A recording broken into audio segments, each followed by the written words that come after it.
오늘의 주요 뉴스입니다. 정부가 1년에 2번 이상 학대 의심 신고가 들어오면 부모와 아동을 즉각 분리하는 등 아동학대 대응 강화 방안을 발표했습니다.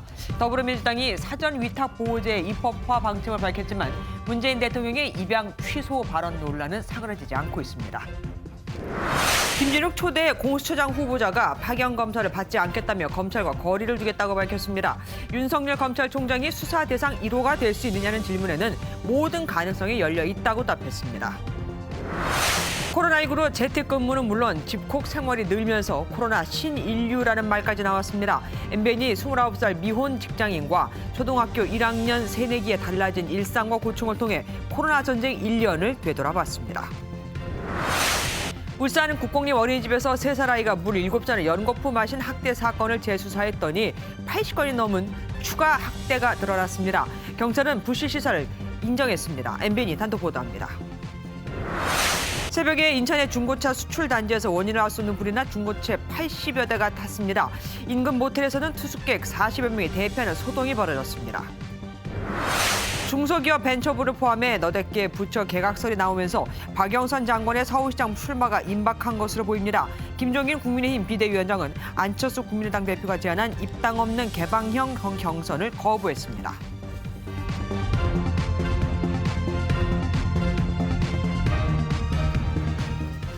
신고가 여러 차례 있었지만 결국 양 어머니에게 맞아 숨질 때까지 방치된 정인이 사건에 대해 정부가 대책을 내놨습니다.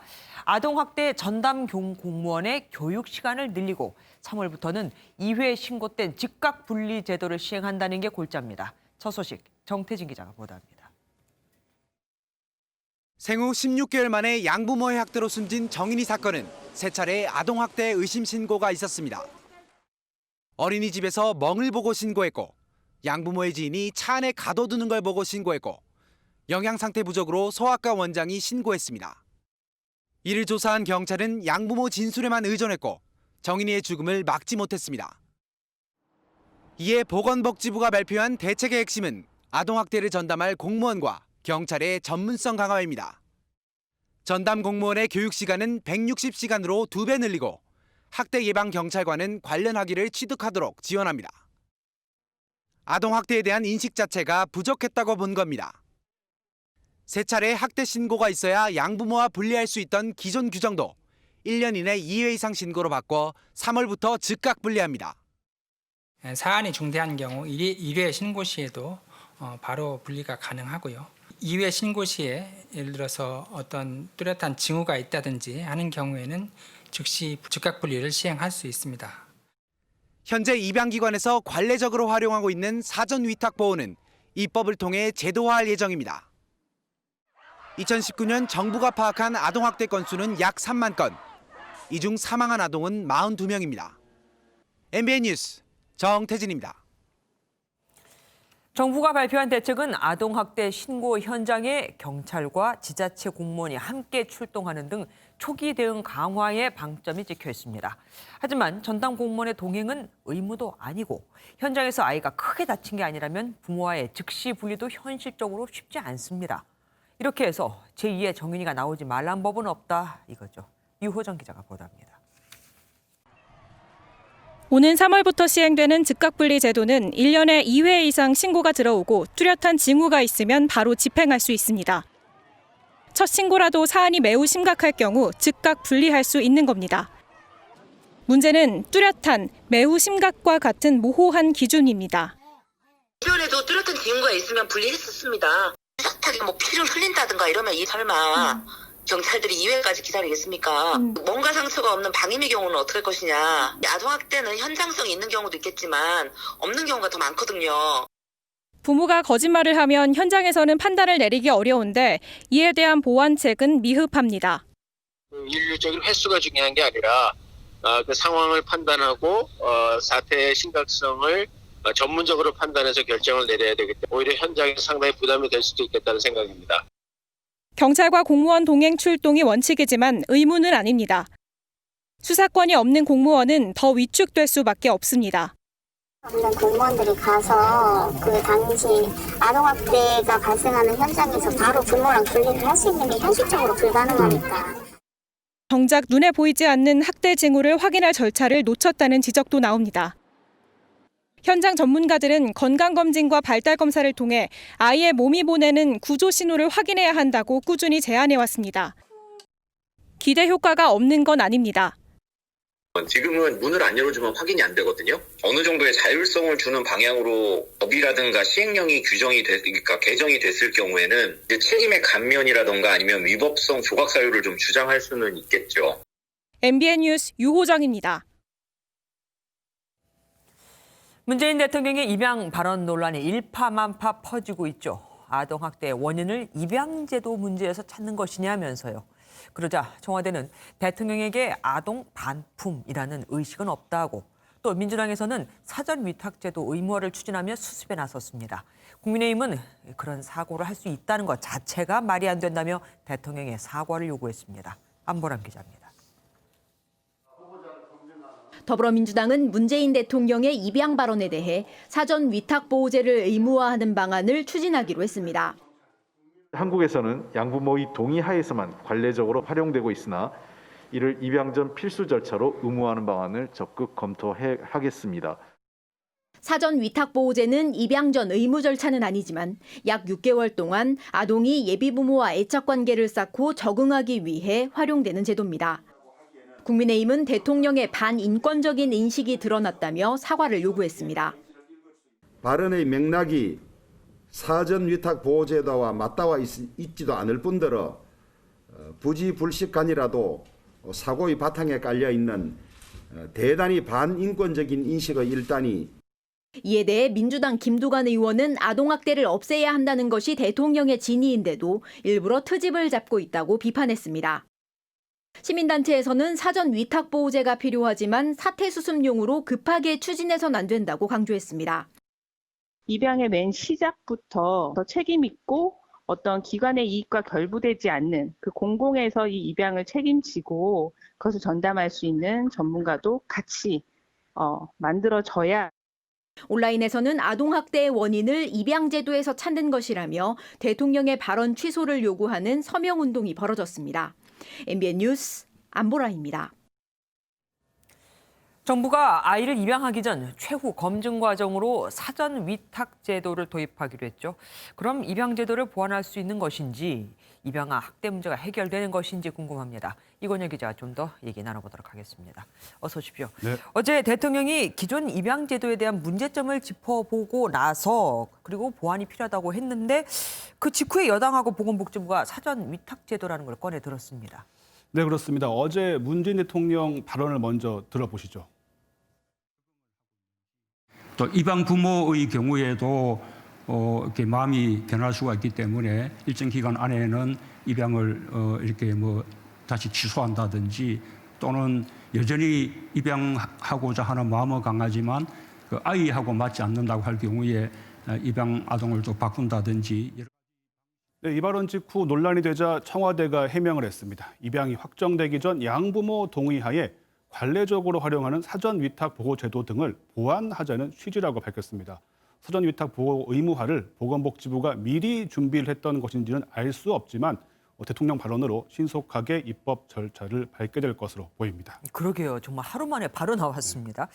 청와대에서는 이 제도를 다른 나라에서는 이미 도입한 제도라고 얘기를 했죠. 네, 그렇습니다. 영국에서는 법원에 입양 허가를 신청하기 전에 적어도 10주 동안의 시험 양육 기간을 거쳐야 한다고 합니다. 또 프랑스에서는 양부모가 될 사람이 입양할 아동과 함께 최소한 6개월 이상 함께 거주해야 한다고 합니다. 이런 제도가 아무래도 필요하니까 외국들이 그렇게 도입을 했겠죠. 그런데 사실 국내에서도 사전 위탁 제도라는 게 있지 않습니까? 국내에서는 정식 입양, 그러니까 법원에서 입양 허가가 나오기 전에 양부모들이 아동과 함께 생활하는 경우는 있습니다. 그런데 법적 근거가 없기 때문에 필수 과정은 아니고요. 또 지금은 이런 과정이 입양기관 주관하에 관행적으로 이루어지고 있습니다. 정인이 사건 경우를 좀 보면은요, 양부모가 정인이를 처음 만난 날 입양 의사를 밝혔고 정식 입양 전에 함께 생활하는 시간은 없었다고 합니다. 사전 위탁 제도가 법제화되면은 이 과정이 반드시 거쳐야 할 과정이 되는 거죠.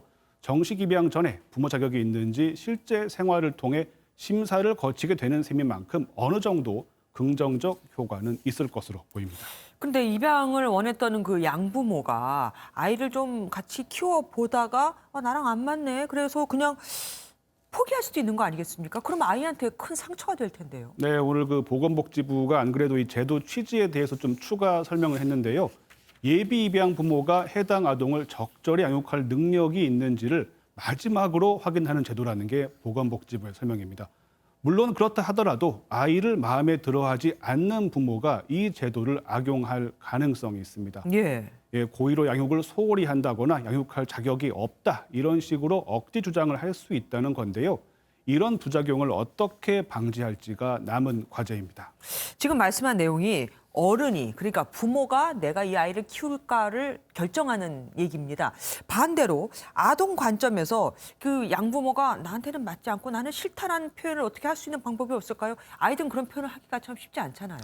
네, 사실 역시 그 점도 이 제도의 한계로 지적이 됩니다. 결국 입양아동에 대한 전문가들의 주도 면밀한 관찰을 통해서 부모 적격 여부를 심사하는 과정이 뒤따라야 한다는 의견이 나옵니다.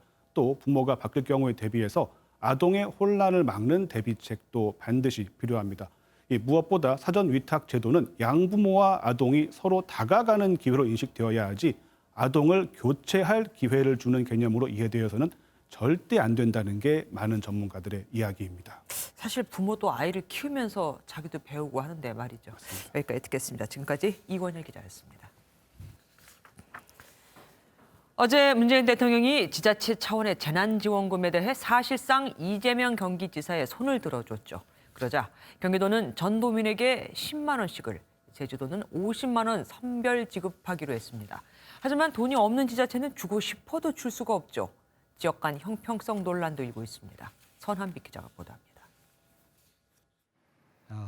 문재인 대통령은 재난지원금과 관련해 정부 차원의 지원이 부족한 만큼 지자체 별도 지급에 긍정적인 반응을 보였습니다. 보완적인 그런 재난 지원을 하는 것은 그것은 뭐 또 그 지자체에서 얼마든지 할 수 있는 일이라고 보고 있습니다. 대통령의 발언이 나오자마자 경기도는 즉각 전도민 10만 원 지급을 선언했습니다. 이재명 경기지사는 재난지원금은 정책의 필요성과 예산 우선순위에 대한 정치적 결단의 문제라고 강조했습니다. 반면에 제주도는 3차 재난지원금 수혜자를 대상으로 1인당 50만 원 추가 선별 지급을 약속했습니다. 원희룡 제주지사는 전도민 대상 무차별 지급은 막대한 예산만 소요되고 정작 액수가 얼마 안 된다며 애둘러 이재명 지사를 비판했습니다. 이런 가운데 전남 순천시는 1인당 10만 원씩, 여수시도 전 시민에게 1인당 25만 원씩 지급하기로 했습니다. 정부와 여당에선 우려의 목소리가 나오고 있습니다. 민주당 핵심 관계자는 재정이 어려운 지자체장들은 지원이 어렵다며 이재명 지사가 대통령 말 한마디가 나왔다고 바로 앞서 나가는 건 적절치 못하다고 밝혔습니다. 지자체별 재난지원금 지급 경쟁이 확산할 경우 지역 간 형평성 논란이 이어질 것으로 보입니다. MBN 뉴스 선한빛입니다. 문 대통령은 한미연합훈련을 북한과 협의할 수 있다고도 언급했죠. 국방부가 오늘 같은 맥락에서 북한과 어떤 문제도 협의할 수 있다고 밝혔는데 내일이면 한국을 떠나는 해리스 주한 미국 대사가 뼈 있는 말을 남겼습니다. 희망이 곧 행동 방침은 아니라고요. 김영 기자입니다. 3월로 예정된 한미연합훈련과 관련해 북한과 협의할 수 있다고 언급한 문재인 대통령. 필요하면 남북군사공동위원회를 통해서 북한과 이렇게 협의할 수 있다라는 말씀을 드립니다. 이에 대해 국방부 역시 북한과 어떠한 문제도 협의할 준비가 돼 있다는 입장을 밝혔습니다.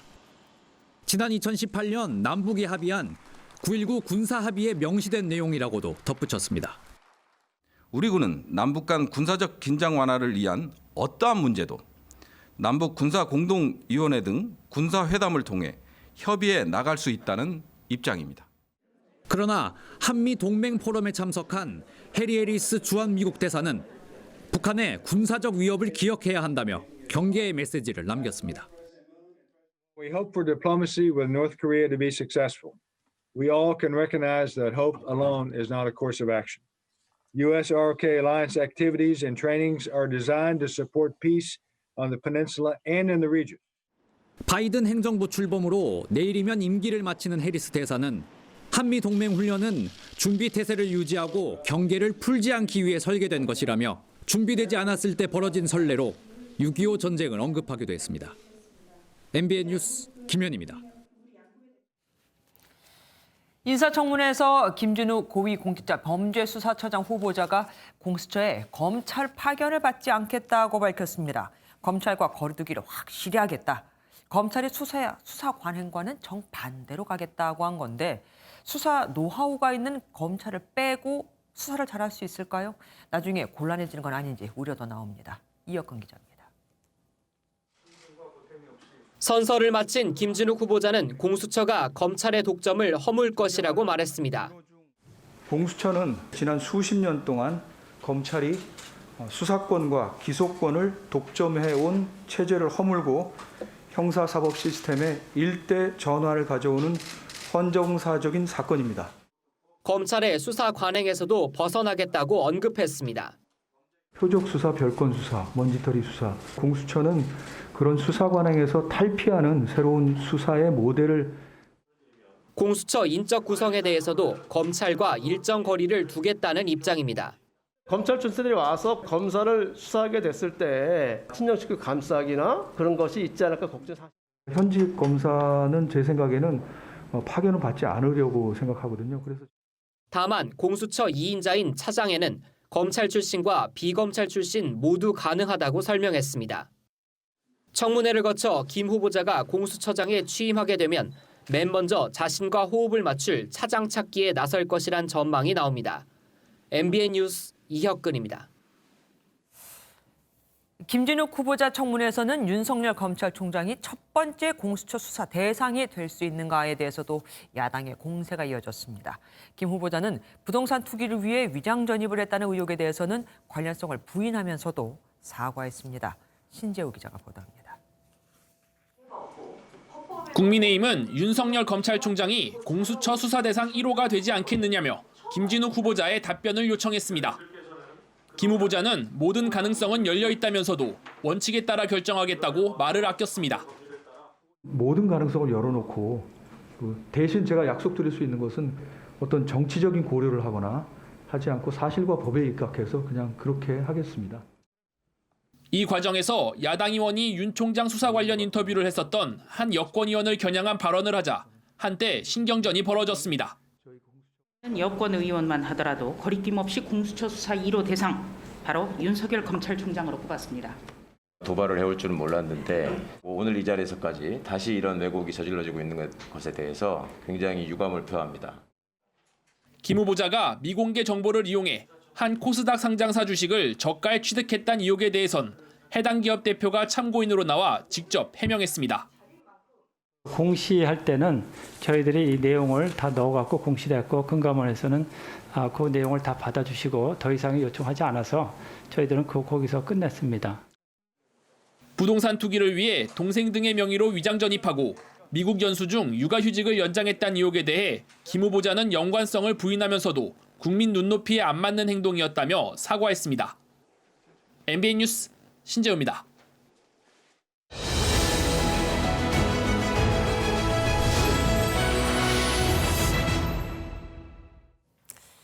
(366일) 그러니까 1년 1일 전 그 누구도 지금의 우리 모습을 상상한 사람은 없었습니다.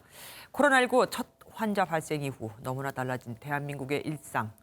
집으로 집 안으로 불 꺼진 상가 희망의 빛조차 멀어지고 있는 상황이 너무 길어지고 있죠. 코로나 1년 진단 벼랑 끝으로 몰린 사람들을 김명현 기자가 만나봤습니다. 무념무상으로 감나무에 쌓인 눈을 터는 유동화 씨. 1년 전만 하더라도 유 씨는 지역에서 잘 나가는 트로트 가수였습니다.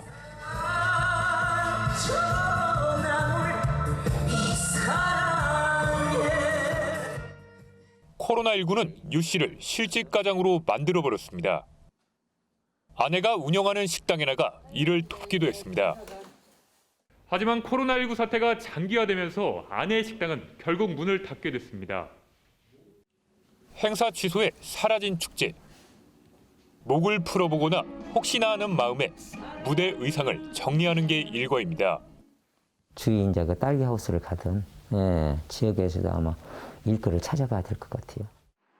운행을 나가야 할 차들이 덩그러니 자리를 지키는 관광버스 차고지. 20년째 버스 기사로 일해온 이성락 씨가 오늘 한 운행은 2시간. 혹시나 일이 들어올까 기다려보지만 기대는 실망이 됩니다. 투잡을 하고 싶지만은 혹시나 감염될까 봐 코로나19에 그래서 선뜻 그 일을 하지는 못하고 있습니다요. 회의용 테이블과 의자로 가득 찬 이곳이 과연 사람들로 북적였던 전시장이었을까 의문을 갖게 합니다. 예약이 없다 보니 전시장을 둘러보는 게 일 아닌 일이 됐습니다. 지금까지 비대면 행사로 그럭저럭 뱉었지만 앞으로가 더 걱정입니다. 일부는 생계 유지를 위해서 택배까지 하는 그런 사례가 있다라고 듣고 있습니다. 코로나19 1년에 벼랑 끝으로 몰린 사람들. 우리에게 봄은 다시 올까 의문과 기대를 품고 오늘 하루도 견뎌냈습니다. MBN 뉴스 김영현입니다. 코로나19로 재택근무는 물론 집콕 생활이 늘면서 코로나 신인류라는 신조어까지 생겨났습니다. 29살 직장인 승현 씨와 초등학교 1학년 새내기 학생들의 바뀐 일상을 박규원 기자가 취재했습니다. 코로나19와의 싸움이 시작된 지 어느덧 1년이 됐습니다. 대부분의 시간을 집안에서 보내게 되면서 코로나 신인류라는 신조어까지 생겨났는데요. 20대 직장인 문승현 씨의 바뀐 일상을 함께 해봤습니다. 29살 미혼인 직장인 문승현 씨는 부쩍 요리에 재미가 붙었습니다. 재택근무로 삼시세끼를 집에서 해결하다 보니 회를 직접 뜰 정도로 요리 실력이 전문가 수준이 됐습니다. 밖에 먹지 못하니까 집에서 한번 시도해보게 되고 그러다 보니까 조금씩 늘어서 오전 9시 일과가 시작되면 회사 일을 보다가 점심 식사 시간이 되면 간단히 식사를 한 뒤 1시가 되면 동료들과 화상으로 업무를 봅니다. 익숙치 않았던 재택근무도 이제는 평범한 일상이 됐습니다. 퇴근 시간이 지나면 비디오 게임을 즐기거나 얼마 전 집에 마련한 간이 헬스장에서 운동을 하며 시간을 보냅니다. 최근엔 여자친구와 함께 노는 영상을 유튜브에 올리기도 해봤지만 예전 같은 분위기가 영 나지 않아 답답하기만 합니다. 거의 한 근 몇 달간은 밖에 나가지 않고 데이트를 하고 있습니다. 또 인간관계가 조금 좁아지는 느낌이 드는 건 있습니다. 그래서 좀 아쉽기도 하고요. 코로나19로 1학년 새내기 학생들의 삶은 아예 송두리째 도둑맞은 느낌입니다. 답답하고 집에 있어서 심심했어요. 친구들이 보고 싶었어요. 많이 같이 놀고 학교에서 놀고 싶어요. 입학식도 온라인으로 해서 신입생으로서 긴장감이나 설레임 막 그런 것도 없어서 운동도 집에서만 하다 보니까 기술 능력이라든지 체력적인 능력이 많이 떨어져서 군대를 곧 가야 돼서 저는 이제 이번 연도에 대학 생활을 잘 즐기지 못하겠지만 빨리 코로나가 그냥 끝나서 자유롭게 다시 예전처럼 마스크 벗고 살 수 있는 시대가 왔으면 좋겠어요. 집콕이 일상이 돼버린 승현 씨와 새내기 1학년 가빈이와 규리, 건호 씨. 올해는 잃어버린 일상을 꼭 되찾을 수 있기를 바라는 한마음뿐입니다. MBN 뉴스 박규원입니다. 정부가 코로나19 백신을 무료 접종해주고 만약 이 백신으로 부작용이 생기면 정부가 전적으로 보상해주겠다는 원칙을 재확인했습니다.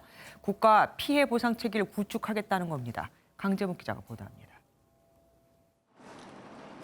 코로나19 신규 확진자 수가 386명 발생하며 감소세를 이어갔습니다. 이틀 연속 300명대를 기록한 것은 지난 11월 말 이후 약 8주 만입니다. 하지만 감염 경로를 알 수 없는 확진자 비율은 여전히 20%를 넘기며 불안한 상황입니다. 방역당국은 3차 유행이 현재 안심할 수 있는 상황이 아니기 때문에 방역 수칙을 완화하는 데 신중한 상황이라고 밝혔습니다. 특히 노래 연습장과 같은 시설에서 전파가 일어나지 않기를 당부했습니다. 카페와 헬스장 등 방역 지침이 완화된 곳이 있어 재확산의 여지가 있다고 판단한 겁니다. 다음 달 예정된 백신 도입과 관련해 정부는 무료 접종에 대한 방침을 재차 강조했습니다. 백신을 2월부터 순차적으로 신속히 도입하고 빠르고 차질 없이 무료 접종이 이루어지도록 방역 당국과 긴밀히 협력하여 필요한 뒷받침을 다하겠습니다. 부작용이 생길 경우 정부가 전적으로 보상하겠다며 피해 보상 체계를 구축하겠다는 입장도 재확인했습니다. 구체적인 백신 접종 계획은 이달 말 발표할 예정으로 정부는 3차 유행이 확실하게 진정된 뒤 접종을 시작하겠다는 입장입니다. MBN 뉴스 강재묵입니다. 영국과 남아공, 브라질에 이어 독일에서도 지금까지 알려지지 않은 새로운 코로나19 변이 바이러스가 발견됐습니다. 일본은 긴급 사태 선포 이후에도 확진자가 줄어들진 않고 있는데 영국과는 전혀 관련이 없는 이들이 영국발 변이 바이러스에 걸려 지역사회 감염까지도 의심되고 있습니다. 최은미 기자가 보도합니다. 독일 언론은 바이에른주의 한 병원에서 지금까지 확인되지 않은 새로운 종류의 코로나19 변이 바이러스가 발견됐다고 보도했습니다. 병원 측은 바이러스 검사 표본에서 지금까지 발견된 것과 다른 불규칙성을 확인했다고 밝혔습니다. 다만 신종 변이 출현 자체가 감염성이 더 크다는 걸 의미하진 않는다며 지나친 공포감을 갖지 말라고 당부했습니다. 독일 정부도 조사가 더 필요하다며 독일발 변이 바이러스로 불리는 것에 불편한 기색을 드러냈습니다. Aber dieses Virus hat keine Nationalität und die Mutationen auch nicht. 이와 별도로 총리 주재 16개 주지사 회의를 열고 야간 통행 금지와 재택근무 확대, 공공장소 마스크 착용 의무화 등 추가 봉쇄 조치를 논의했습니다. 긴급 사태 선포 후에도 확진자가 줄지 않는 일본에서는 영국발 변이 바이러스의 지역 감염을 시사하는 사례가 나왔습니다. 영국에 체류하거나 영국에서 온 사람과 만난 적도 없는 남녀 3명이 영국발 변이 바이러스에 감염된 겁니다. 공항 검역 단계에서 걸러지지 않은 영국발 변이 바이러스 감염자가 지역사회에서 유행을 일으키는 것 아니냐는 추정이 가능합니다. 일본은 어제 하루 확진자가 5천 명에 육박하며 월요일 기준 7주째 최대치를 경신했습니다. MBN 뉴스 최은미입니다. 집에서 지인끼리 술을 마시다가 흉기를 휘두른 사건 며칠 전에 단독 보도해드렸는데 이와 비슷한 일이 또 벌어졌습니다. 김보미 기자가 단독 보도합니다. 서울 구로구의 한 주택가입니다. 지난 16일 밤 이곳에서 아는 동생이 흉기에 찔렸다는 112 신고가 들어왔습니다. 지인 3명이 함께 집안에서 술을 마시다 다툼이 발생했는데 40대 남성이 20대 남성에게 흉기를 휘두른 겁니다. 거기서 구급차가 왔었던 것 같아요. 토요일 밤에. 말고 그 옆에 골목에서 사람 싣고 가더라고요. 신고를 받고 출동한 경찰은 현장에 있던 흉기를 압수하고 가해자를 현행범으로 체포했습니다. 가해 남성은 체포 당시 범행을 부인한 것으로 알려졌습니다.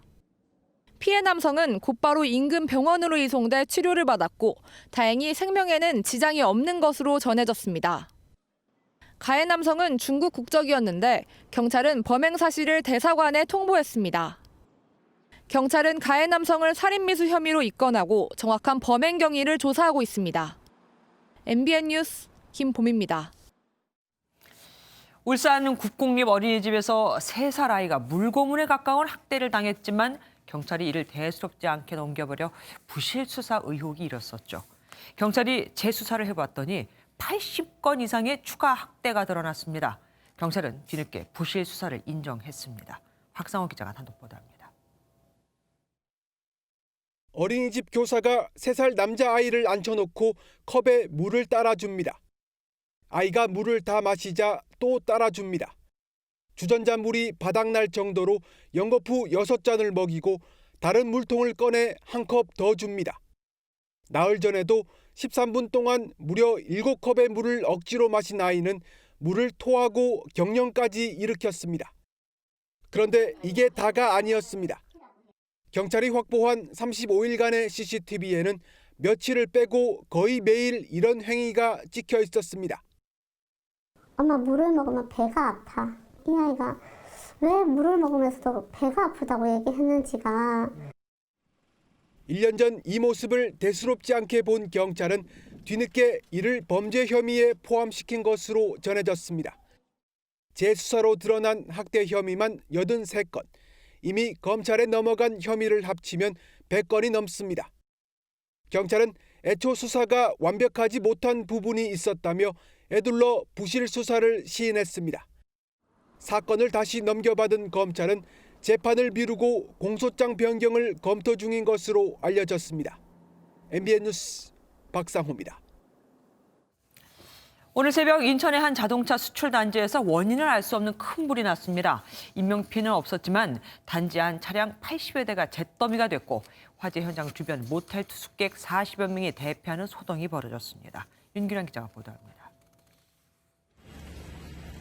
여러 개의 컨테이너에서 시뻘건 불길이 솟아오릅니다.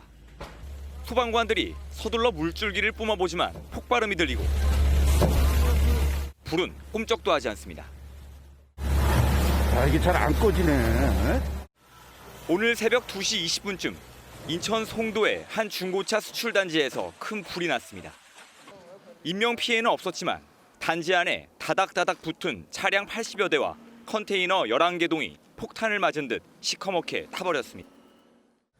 불은 이곳 중고차 보관 컨테이너에서 폭발음과 함께 시작된 것으로 추정되는데 100여 명이 넘는 소방관들이 출동해 5시간 만에 화재를 진압했습니다.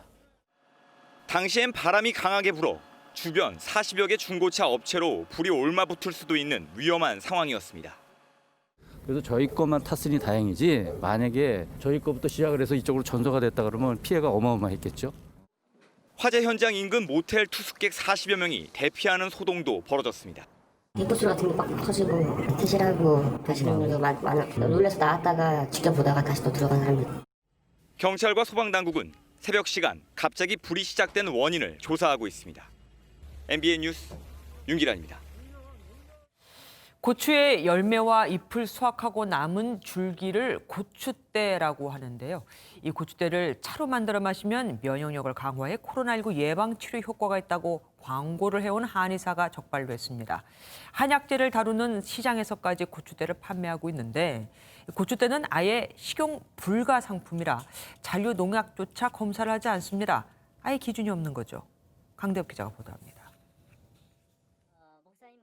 한의사가 본인의 유튜브 채널에서 고추대의 효능에 대해 설명합니다. 고추대 다려 먹고 코로나 증상이 좋아지고 이런 그런 면역력이 강화돼서 예방 효과가 나타난다 그러니까 실제로 이제 못 믿는 거예요. 또 다른 영상에선 고추대를 끓여 차로 만드는 방법까지 소개합니다. 식품 기준 및 규격에 따르면 고추대는 식품 원료로 사용할 수 없습니다. 식품의약품안전처는 허위 광고를 해온 해당 한의사를 식품위생법 위반 등의 혐의로 경찰에 고발했습니다. 고추대 차는 코로나19 예방 치료 효과에 대한 과학적 검증이나 치료제로서 허가된 사실이 없으며 안전성이 입증이 되지 않은 해당 한의사의 영상을 보고 고추대 제품을 만들어 판매한 식품 제조업체 등 14곳도 이번에 함께 적발됐습니다. 이거 검색을 해보니까 효능에 대해서 막 나와 있는 건강 차원에서 그냥 좋은 마음으로 끓여 먹는 게 좋지 않나. 문제는 단속업체 맞은편에서 여전히 고추대를 식용으로 판매하고 있는 업자들이 많다는 겁니다. 10,000원이에요. 고추대하고 대차로 넣어서 유튜브에 있잖아요. 잔류 농약과 같은 유해 물질로 인체에 해를 입힐 수 있어 보다 적극적인 단속이 필요해 보입니다. MBN 뉴스 강대엽입니다. 지난해 광복절 집회로 논란을 빚은 사랑제일교회 전광훈 목사가 어제 광주에 이어 오늘은 전북 전주에서 설교 행사를 했습니다. 전라도 사람들은 아직도 문재인에게 속고 있다며 정신 차리라고 했다네요. 강세웅 기자입니다. 3.1절 범국민대회를 예고한 사랑제일교회 전광훈 목사가 전북 전주의 한 교회에서 설교 행사를 했습니다. 주최 측은 예배당 문을 걸어 잠그고 외부인의 출입을 막았습니다. 전 목사의 설교는 유튜브로 생중계됐습니다. 북한 같은 공산주의 사회로 바꾸려고 이 문재인 주사파 정치인들을 비롯해서 언론 또 그 지식인들 그러면서 전라도는 아직도 문재인에게 속고 있다고 했습니다. 빨리 전라도는요 김대중, 노무현, 문재인을 버리고 또 전라도 개발을 전부 우파 정부가 했다며 정신 차려야 한다는 발언도 했습니다. 정신 차리세요, 전라도 사람들. 전부 우파 정부가 다 한 겁니다. 우파 정부가. 예를 들어 새만금 저거 누가 했습니까? 전 목사의 설교는 40분가량 이어진 뒤 마무리됐습니다. 교회 관계자 등 20여 명이 참여했는데 전 목사는 설교 내내 마스크를 쓰지 않았습니다.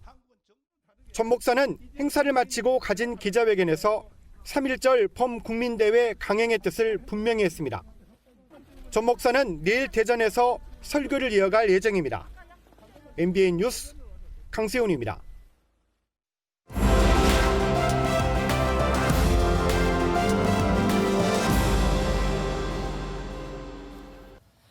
키워드를 살펴보는 오늘의 화제 픽뉴스 시간입니다. 오늘은 사회부 권용봉 기자와 함께 얘기 나눠보도록 하겠습니다. 어서 오십시오. 네. 권 기자, 첫 번째 키워드 뭐 준비하셨습니까? 네, 첫 번째 키워드는 바나나 방사능입니다. 바나나하고 방사능하고 무슨 관련이 있는 거죠? 네, 바나나에는 칼륨이라는 성분이 풍부한데요. 네. 이 칼륨은 체내 나트륨 배출을 돕는데 칼륨 안에는 자연 방사능 성분이 있습니다. 그래서 방사능 측정량을 알기 쉽게 설명할 때 바나나 몇 개 분량 이런 식으로 예를 드는 경우가 많습니다. 월성 원자력 발전소 지하실에서 나왔다는 그 뭐 물질 때문에 이렇게 얘기가 나온 거죠? 네, 그렇습니다. 이 원전 지하수에서 방사성 물질인 이 삼중수소가 검출이 된 건데요. 이 원자력 학계에선 원전 주변 주민의 체내 피폭량이 연간 바나나 6개를 먹었을 때와 같다고 분석을 했습니다. 연간이요? 네, 그렇습니다. 이 건강에 미치는 영향은 적다는 거죠. 두 차례의 분석 결과 1차 조사에서 바나나 6개, 2차 조사에서 바나나 3.4개를 섭취한 것과 같다는 결과가 나왔습니다. 또 대소변이나 땀 등으로 배출이 되고 10일 주기로 체내 방사선량도 줄어들어 인체에 영향을 끼치지 않는다는 게 학계의 주장입니다. 반면 환경단체는 삼중수소가 리터당 71만 3,100베크렐이나 검출된 점을 우려하고 있습니다. 어느 정도냐면요. 원자력안전위원회 관리 기준인 리터당 4만 베크렐을 훨씬 뛰어넘는 수준이기 때문인데요. 환경단체는 민관 합동조사단을 꾸려 지하수 내 방사성 물질 검출의 원인을 파악해야 한다. 이렇게 주장을 하고 있습니다. 민주당이 원전은 위험하다 쪽으로 약간 몰고 있는 분위기인데 만약에 바나나 얘기가 사실이라면 그냥 자칫골이 돼버리겠습니다. 두 번째 키워드 뭐 준비하셨습니까? 네, 두 번째 키워드는 가운데 손가락입니다. 가운데 손가락. 이게 해외에서 왜 모욕하는 뜻으로 쓰이는 거 아닙니까? 네, 함부로 쓰면 좀 안 되는 표현이긴 하죠. 어제 문재인 대통령의 신년 기자회견이 있었죠. 영상을 직접 보면서 한번 설명을 드리겠습니다. 한 기자가 이명박 박근혜 전 대통령의 특별 사면에 대한 질문을 하고 있었는데 긴장을 해서 그런지 마이크를 잡지 않은 손으로 가운데 손가락을 편 채 조금 어색하게 수첩을 들고 있죠. 김영민 평화나무 이사장이 기자의 이 손가락 모양을 가지고 문제를 제기한 겁니다. 김 이사장은 이거 대통령에 대한 메시지 아니냐며 해명 좀 하라는 글을 자신의 SNS에 남겼습니다. 그래서 해당 기자가 뭐 해명을 했습니까?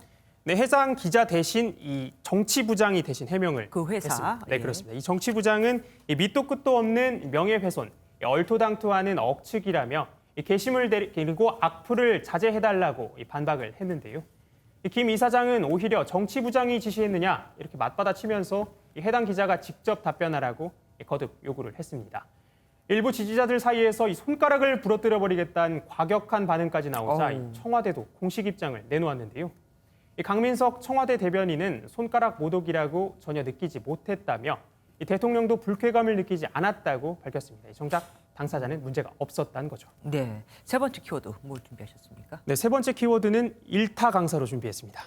일타 강사요? 한 대 맞는 강사입니까? 아닙니다. 이 학원가에서 이 학생들에게 인기가 많아서 이 수강 신청을 할 때 가장 먼저 이 마무리가 되는 스타 강사를 일타 강사라고 하는데요. 네. 이 대입 수능 국어 일타 강사인 박광일 씨가 이 댓글 조작 혐의로 구속이 된 겁니다. 2017년 7월부터 약 2년 동안 아이디 수백 개를 만들어 경쟁업체와 자신이 속한 회사의 강사를 비방하는 댓글을 달아왔다는 건데요. 박 씨가 운영한 댓글 조작 회사 관계자 2명도 같은 혐의로 구속영장이 발부됐습니다. 학원과 댓글 알바 논란은 여러 번 있었지만 유명 강사가 구속된 사례는 이번이 처음입니다. 저도 기억이 나요. 예전에 이분은 불구속으로 이렇게 기소돼서 송치되지 않았었습니까? 네, 그렇습니다. 이 박 씨는 논란이 불거진 2019년 6월엔 이 모든 것이 자신의 책임이다 이렇게 얘기를 하면서 그에 따른 벌도 달게 받겠다고 얘기를 했는데요. 피해를 본 학원들이 박 씨를 검찰에 고소를 하니까 수사 과정에서 자신이 직접 가담한 건 아니다. 이 사람들 공범들이 한 거다. 진술한 것으로 전해졌습니다. 입장을 선회한 거죠. 경찰은 이 진술을 토대로 박 씨를 불기소 의견으로 검찰에 송치한 것으로 알려졌는데 사건을 넘겨받은 검찰이 재수사를 진행해 혐의를 추가로 밝혀 구속영장까지 청구가 된 겁니다. 아이고, 거기서 끝냈어야 하는데 말이죠. 마지막 키워드 뭡니까? 네, 마지막 키워드는 햄지입니다. 햄지, 뭐 사람 이름입니까? 네, 이름이 좀 귀엽죠? 네. 530만 명이 넘는 구독자를 보유한 먹방 유튜버인데요. 네. 먹방은 먹는 방송의 줄임말이죠. 지난해 11월 유튜버 햄지가 이 쌈밥을 먹는 영상을 올린 게 이 사건의 발단이 됐습니다. 중국인들이 쌈을 자신의 전통 문화라고 주장을 한다면서 중국인들을 비하하는 표현이 담긴 댓글에 햄지가 좋아요를 누른 겁니다. 네. 이 표현이 중국어로 번역이 되면서 중국 누리꾼들과의 충돌로 이어졌고 햄지는 중국 광고업체로부터 계약 해지까지 당했습니다. 햄지는 실수로 눌렀다고 해명을 좀 하면서 중국 분들이 화가 난 이유가 중국인을 비하한 욕설에 동조한 것이라면 자신이 사과를 드리는 것이 맞다 이렇게 얘기하면서도 중국에서 활동하기 위해 김치를 중국 음식이라고 말해야 한다면 중국 활동을 하지 않겠다며 소신 있는 입장을 밝혔습니다. 네. 햄지의 동영상 댓글을 좀 살펴보니까 이 중국어 댓글보다 이 한국어 댓글이 많은 편이었는데요. 네. 중국인 구독자가 얼마나 떨어져 나갈진 좀 지켜봐야겠습니다. 금전적 손실을 본다 하더라도 나는 옳은 건 옳다고 말을 하겠다. 멋지네요. 오늘 말씀 여기까지 듣겠습니다. 지금까지 사회부 권영봉 기자와 함께했습니다. 문재인 대통령이 이르면 내일 너댓 개 부처 장관을 교체할 것으로 알려졌습니다. 서울시장 출마가 유력한 박영선 중소벤처기업부 장관과 장수 장관들이 바뀔 것으로 보이는데요. 혹 이번 개각 부처에서 중기부가 제외되더라도 박 장관은 사의를 표명한 것이라는 관측도 나옵니다. 조창훈 기자입니다. 문재인 대통령이 이르면 내일 최대 5개 부처 장관을 교체할 것으로 알려졌습니다. 당초 신년 기자회견을 끝내고 이번 주 개각을 단행하려던 청와대는 문 대통령의 외부 일정 등을 고려해 발표 시점을 조율 중인 것으로 전해집니다. 개각 대상 부처로는 중기벤처부를 비롯해 문체부와 해수부, 농림부와 산업통상자원부 등이 포함될 전망입니다. 성윤모 산자부 장관 후임으로는 조정식, 우원식 민주당 의원, 김현수 농림부 장관 후임으로는 김영권 전 민주당 의원과 김병원 전 농협중앙회장 등이 거론되고 있습니다. 중기벤처부는 강성천 차관의 승진 가능성 등이 거론되는데 후임자 지명과 별도로 박영선 장관은 사의를 표명하고 서울시장 선거 출마 준비에 나설 가능성도 제기됩니다. 더불어민주당이 오는 22일부터 보궐선거 후보자 공모를 시작하는 등 본격적인 경선 일정에 돌입하기 때문입니다. 김동연 전 부총리에 이어 박주민 의원도 불출마 쪽으로 가닥을 잡은 것으로 전해지면서 여당 내 서울시장 후보 경선 구도는 박영선 장관과 우상호 의원의 2파전이 될 것으로 보입니다. MBN 뉴스 조창훈입니다. 서울시장 후보 야권 단일화와 관련해 안철수 국민의당 대표가 국민의힘 입당 대신에 통합 경선을 요구했습니다. 그 어떤 조건이라도 경선에 응하겠다면서요. 김종인 비대위원장은 당 후보 확정이 먼저라면서 거절했지만 당내에서는 환영의 목소리도 적지 않습니다. 전정희 기자가 보도합니다. 긴급 기자회견을 연 안철수 국민의당 대표가 국민의힘의 통합 경선을 요구했습니다. 국민의힘에서 원하는 입당 대신 야권 후보들이 모두 참여할 수 있도록 경선을 개방해 달라는 겁니다. 이 개방형 경선 플랫폼을 국민의힘 책임하에 관리하는 방안까지 포함해서 가장 경쟁력 있는 야권 단일 후보를 뽑기 위한 실무 논의를 조건 없이 시작합시다. 김종인 비대위원장은 국민의힘 후보가 확정된 다음에 단일화를 논의할 수 있다며 안 대표의 제안을 일단 거부했습니다. 그 안철수 대표의 입장이고 우리는 우리 당으로서 해야 할 일이 있기 때문에 무조건 그 제의를 했다고 해서 그 수용을 할 수는 없어요. 정진석 국민의힘 공천관리위원장은 안 대표의 제안이 당원 당규를 바꿔야 하는 쉽지 않은 문제라면서도 본격적인 단일화 논의가 시작될 계기가 만들어졌다며 긍정적으로 평가했습니다. 당내 유력 후보인 나경원 전 의원과 오세훈 전 서울시장은 당의 결정에 따르겠다는 입장을 밝혔고 안 대표의 제안을 긍정적으로 검토해야 한다는 환영의 목소리도 터져 나왔습니다. 김종인 위원장이 일단 선을 그었지만 사실상 야권 단일화 논의에 물꼬가 터진 만큼 단일화를 둘러싼 신경전도 다시 뜨거워질 전망입니다. MBN 뉴스 전정인입니다. 남미 온두라스에서 미국으로 가려면 과테말라, 멕시코를 통과해 4,300km 이상을 걸어가야 합니다. 그런데 가난에 힘든 온두라스 이들이 미국 바이든 정부는 자기들을 받아줄까? 그야말로 직진을 하고 있습니다. 전진하고 있는 거죠. 하지만 과테말라와의 국경에서부터 미국행은 일단 좌절이 되어버렸습니다. 신혜진 기자가 보도합니다. 과테말라와 온두라스 접경 지역. 과테말라로 향하던 이민자들과 이를 막아서는 군인과 경찰이 몸싸움을 벌입니다. 군경은 급기야 방패와 곤봉을 휘두르며 이민자 수천 명을 해산시킵니다. 고국 온두라스의 가혹한 생활고를 피해 걸어서 미국행에 오른 불법 이민자 행렬 캐러밴입니다. Tenemos 2 días que no pasamos y les pedimos de por favor que los manden si quieren un comidita pues porque tenemos niños, llevan hambre, llevan frío, no tenemos nada y como nuestro gobierno no los oye. 온두라스에서 멕시코를 지나 종착지 미국에 다다르려면 4,000여 킬로미터를 꼬박 걸어야 합니다. 하지만 1차 관문인 과테말라에서 발이 묶였습니다. 캐러밴은 트럼프 대통령이 반이민 정책을 고수하면서 크게 줄었지만 바이든 새 행정부의 기대를 품고 최근 과테말라 국경을 넘은 이민자는 9천 명에 달합니다. 이들이 거쳐야 할 국가들은 난감한 상황. Espero que día que tome posición, miércoles o posteriormente, hable sobre este tema. Y en el caso de los migrantes, los que están en tránsito. 바이든 당선인 측도 일단 새 이민 정책은 미국 내 불법 체류자에 한정된다며 선을 그었지만 바이든 행정부 이민 정책이 첫 시험대에 오르게 됐습니다. MBN 뉴스 신혜진입니다.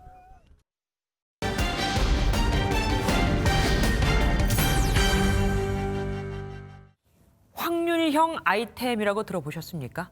온라인 게임을 할 때 돈을 주고 산 코인으로 게임에 도움이 되는 이 아이템을 뽑기 형식으로 받는 겁니다. 이게 10,000번을 뽑아도 안 뽑힐 수도 있고 말대로 복불복인데 확률이 0.00001%로 낮다 보니 사행성 논란이 커지고 있습니다.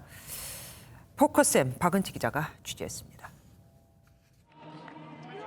지난해 프로야구 한국 시리즈에서 우승을 거머쥔 NC 다이노스 선수들 사이로 게임 아이템 집행검 모형이 보입니다. 온라인 게임 시장에서 많게는 수억 원대에 거래되다 보니 집을 팔아야 살 수 있다며 집판검이라는 별칭까지 붙었습니다. 확률이 0.00001%입니다. 확률형 아이템은 도박이자 복권이다. 여러 우려 상황에 관해서 잘 이해하고 있고요. 게임 회사 하나도 되지가 않습니다. 결제 한도를 하고 싶어도요. 확률형 아이템을 뽑을 가능성이 매우 낮다 보니 크라우드 펀딩식으로 돈을 모아 소수에게 몰아주는 방송마저 등장했습니다. 사실상 사행성이 더 커진 셈입니다. 현재 국회에서는 확률형 아이템의 확률 공시를 골자로 한 법안이 계류 중입니다. 하지만 업계에서는 확률 공시가 이미 자율적으로 이루어지고 있다고 설명합니다. 메이저 게임사들과 학계가 만든 민간 기구에서는 확률형 아이템을 자율 규제한다고 말합니다. 사업자들은 지금 저희는 자율규제를 하면서 굉장히 세세한 것들까지 모니터링을 하면서 좀 공고를 하고 있는데 법으로 강제하게 된다면 조촉되지 않는 선에서만 이제 표기를 하는 방법을 택하겠죠. 게임정책 자율기구는 한국게임산업협회가 정한 강령에 따라 확률을 공시하지 않은 기업을 매달 공표합니다. 확률 아이템은 본디 게임에 대한 재미 요소로 정착되도록 돌려놓는다면 가장 좋은 것이 아닐까 저는 그런 생각을 합니다. 게임 이용자들의 인식 개선도 필요하다는 얘기입니다. 전문가들은 법의 개정에 일일이 규제한다면 게임 산업이 위축될 수밖에 없다며 게임 업체들의 자정 노력을 촉구했습니다. 포커스 M이었습니다.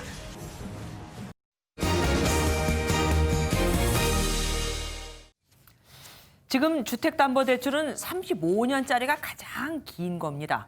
그런데 정부가 청년들에게 내 집 마련 부담을 덜어주겠다며 40년짜리 만기 주택담보대출을 검토하고 있습니다. 기정사실화했던 3월 공매도 재개도 한 발 물러선 듯합니다. 정치권의 압박이 워낙에 거세거든요. 김문영 기자가 보도합니다. 정부가 청년과 신혼부부, 생애 최초 구입자를 대상으로 최장 40년 만기 주택담보대출의 도입을 추진하기로 했습니다. 원리금 상환기간이 5년 더 늘어난 만큼 한 달에 갚아야 할 원리금 부담이 줄어듭니다. 30년, 40년짜리 이제 모기지를 도입해서 다운페이먼트 조금만 되고 매달 월세 내듯이 내면은 40년 만기 확대와는 관계없이 청년층에 대한 주택 대출 조건도 우선 완화해줄 방침입니다. 연소득에서 차지하는 원리금 상환 비율인 DSR을 융통성 있게 관리해 젊은 층의 경우 미래에 늘어날 소득까지 상환 능력으로 고려하는 것을 검토 중입니다. 공매도와 관련해서도 은 위원장은 다소 달라진 태도를 보였습니다. 정부가 공매도 재개를 확정했다거나 아니면 공매도 재개 금지를 연장하기로 했다는 단정적인 보도가 나가는 것은 시장에 큰 혼란을 초래할 수 있습니다. 오는 3월 16일부터 공매도를 재개하겠다는 그동안의 입장에서 한 발 물러선 것으로 보입니다. 여당 의원들은 물론 정세균 총리까지 공매도 재개 신중론을 꺼내 논란이 커진 만큼 다음 달 결정 때까지는 여론의 추이를 좀 더 지켜볼 전망입니다. 한편 지난해 9월에서 올 3월 말까지로 연장이 된 중소기업과 소상공인을 대상으로 한 대출 만기, 이자 유예의 연장 조치는 또 연장될 전망입니다. MBN 뉴스 김문영입니다.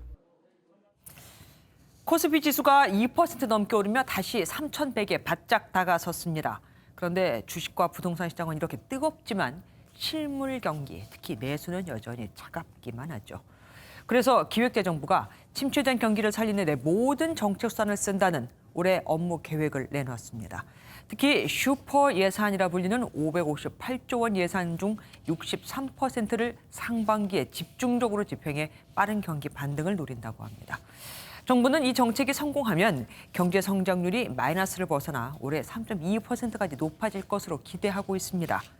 하지만 경제 성장률이 오른다고 해도 높아진다고 해도 당장 일자리는 원래대로 회복하지 못할 것으로 보이죠. 수치보다 체감 경기가 문제입니다. 검찰 세월호 참사 특별수사단이 세월호 사건을 둘러싼 각종 의혹들에 대해 대부분 무혐의 처리했습니다.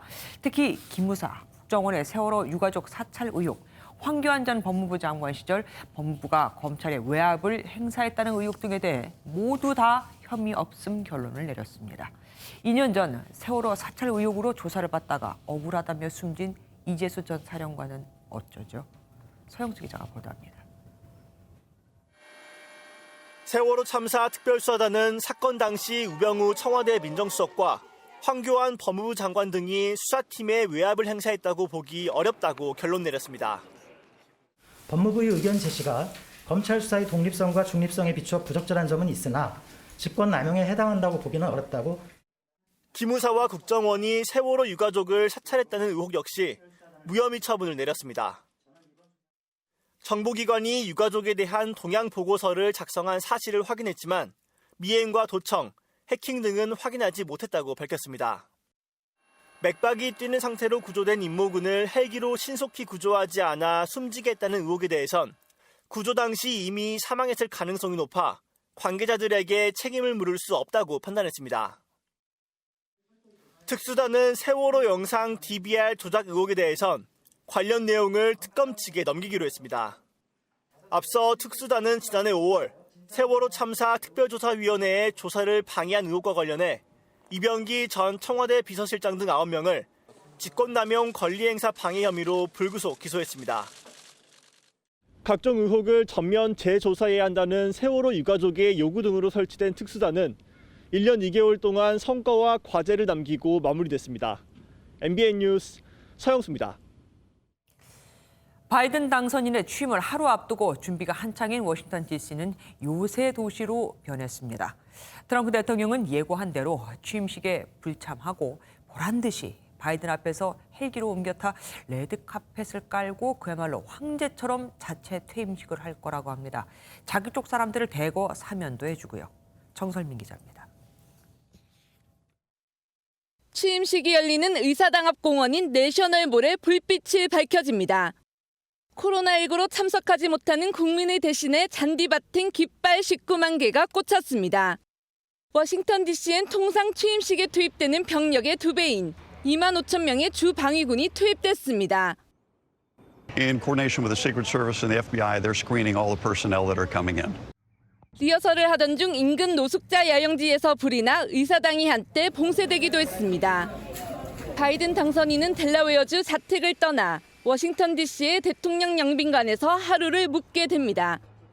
취임식은 현지 시간 20일 오전 11시 반에 시작돼 정오가 되는 순간 선서와 함께 임기가 시작됩니다. 취임 직후엔 파리 기후변화협약 복귀 등 트럼프 대통령의 정책을 뒤집는 12개 조처에 서명할 계획입니다. And the first thing I will do, I will rejoin the Paris Accord. 트럼프 대통령은 취임식 직전 앤드루스 공군기지에서 자체 송별 행사를 한 뒤 플로리다로 날아갈 예정입니다. 백악관을 떠나기 하루 전에는 채측근을 포함해 100명 이상을 무더기 사면할 것이란 관측입니다. 멜라니아 여사는 영상 메시지로 작별을 고했습니다. Be passionate in everything you do, but always remember that violence is never the answer and will never be justified. 청소년의 꿈을 응원하는 캠페인의 연장선상이지만 일각에선 최근 의사당 난동 사건과 연계하기도 했습니다. MBN 뉴스 정설민입니다. 스포츠 뉴스입니다. 지난해 K리그 2관왕을 차지한 전북현대가 올해는 사상 최초로 3관왕의 도전장을 냈습니다. 새로 개편한 코치진이 더욱 화끈한 공격 축구로 나서겠다고 하는데요. 구경호 기자가 보도합니다. 닥치고 공격, 이른바 닥봉으로 지난해 사상 최초로 4년 연속 K리그 우승을 달성한 전북. 코치에서 감독으로 승격한 김상식 감독은 닥봉을 넘어 화공을 선언했습니다. 더 화려하고 더 화끈한 공격을 추구하기 위해 화공이라는 명칭을 썼고요. 더 흥겹고 더 화끈하게 전주성에서 한판 놀고 갈 수 있도록.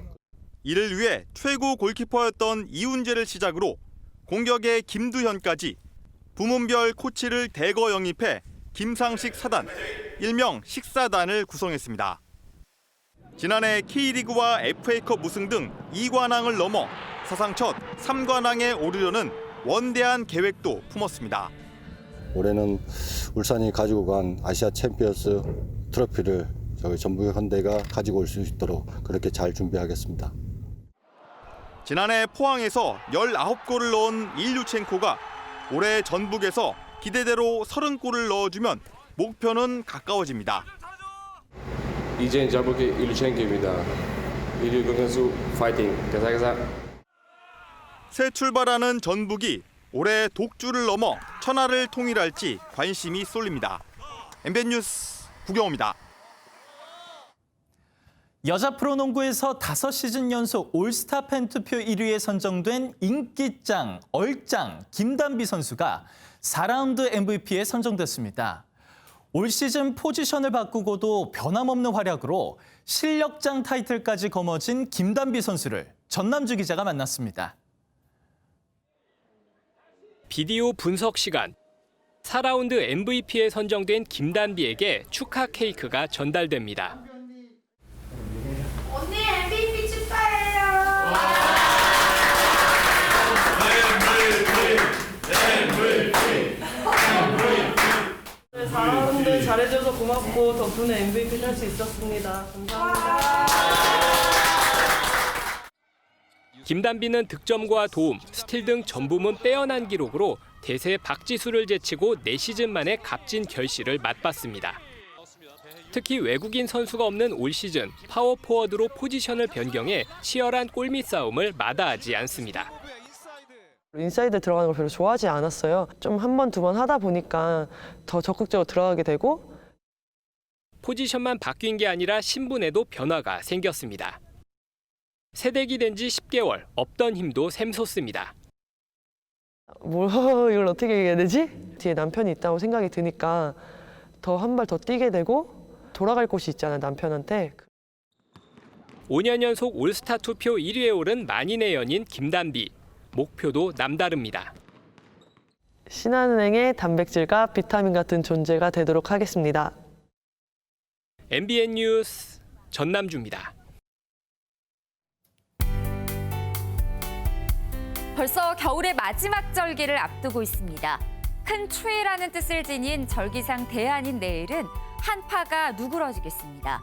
오늘 아침 서울은 영하 11.6도를 기록했는데요. 내일 아침까지는 꽤 추워서 강추위가 이어지겠지만 낮부터는 서울의 기온이 영상 7도까지 오르며 추위가 풀리겠습니다. 반면 대기는 점점 더 건조해지고 있습니다. 동해안에 내려진 건조주의보는 그 밖의 영남 내륙 지역으로도 확대됐는데요. 전열기 사용 등도 많아진 시기인 만큼 화재 사고 나지 않도록 더욱 주의가 필요하겠습니다. 내일 중부지방 한낮 기온 오늘보다 5도에서 8도가량 큰 폭으로 오르겠습니다. 대전 아침 최저 기온은 영하 8도에서 출발하겠지만 한낮에는 9도까지 오르며 일교차도 크겠습니다. 남부지방도 맑은 가운데 한낮에는 광주와 대구가 모두 10도 안팎을 오르내리면서 추위가 풀리겠습니다. 동해안 하늘은 맑겠지만 대기가 무척 건조합니다. 모레에는 전국에 비가 내리겠고요. 기온이 낮은 강원 산지에는 눈이 오는 곳도 있겠습니다. 이 눈과 비는 일요일까지 길게 이어지겠습니다. 날씨였습니다.